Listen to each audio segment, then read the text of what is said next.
So a new leak for Spider-Man, brand new day just dropped, and it gives us a lot to think about. Now before we jump into the full story, here's a quick sneak peek at what we're discussing today. Peter's starting a new life at MIT under a fake identity, Bruce Banner's secretly running experiments, Sadie Sink is rumored to play Shathra, who might be manipulating reality itself, and somehow the symbiote is connected to the multiverse. Alright, let's break it down. The movie apparently opens with Peter finally getting accepted into MIT, but under a fake name, thanks to Doctor Strange's memory spell from No Way Home. He's just trying to move on, live a normal life, and get back to science. But things start to go weird when he discovers a hidden division inside MIT called the Helix Project, a secret lab working on mutating DNA to create enhanced beings. And guess who's secretly consulting for them? Bruce Banner. But Banner doesn't know that his research is being used to create gamma symbiote hybrids. Basically, these guys are experimenting with both symbiote DNA and gamma radiation. And that's what gives rise to new villains like Scorpion, Tombstone, Boomerang, and Ramrod. They're not just normal criminals anymore, they're failed Helix experiments. Meanwhile, Peter's life at MIT gets even more complicated when a new transfer student shows up.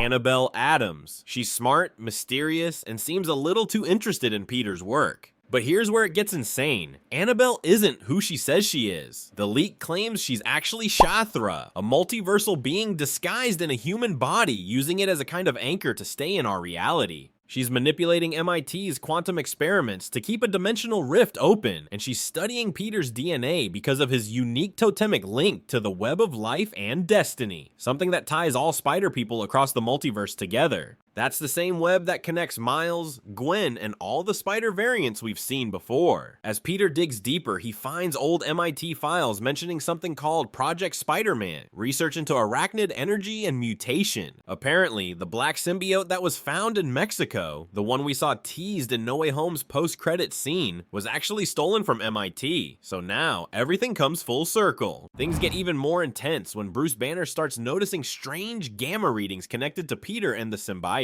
He secretly starts investigating, realizing his own work might have caused all of this. And just when things couldn't get any wilder, the Punisher shows up in Boston. He's tracking a string of murders connected to ex-MIT scientists. And get this, the university's been secretly using prisoners as test subjects for their experiments. Peter eventually crosses paths with Punisher, and they end up clashing before realizing they're fighting the same people. Together, they infiltrate the Helix division to shut it down. But that's when Shathra finally drops her disguise and reveals her true form to Peter. She shows him visions of the multiverse, the totemic web, and warns that his destiny is far bigger than he realizes. In the middle of all the chaos, Bruce Banner tries to stop a dimensional breach caused by Shathra, but it goes wrong, and he ends up getting hurt. That's when the Savage Hulk finally shows up. Looks like Shathra might be controlling him, and he just goes on a full rampage, tearing through the city. Spider-Man and the Punisher team up, trying to bring Hulk back to his senses and free him from Shathra's control. But the good news, after all these years, we're finally seeing the real Hulk. Shathra then fuses parts of the symbiote with MIT nanotech, creating these horrifying biological drones that attack the city. By the end, Peter barely manages to destroy the Helix lab, but not before Shathra escapes with fragments of the symbiote, possibly teasing Venom's return or even a Spider-Verse crossover in Secret Wars. If all this turns out to be true, Brand New Day might give us the same kind of magic we got with No Way Home. Anyway, what do you guys think about this leak? Let me know down in the comments below. And as always, thanks for watching. Don't forget to like, share, and subscribe, and hit that bell icon so you never miss an update. See you in the next one.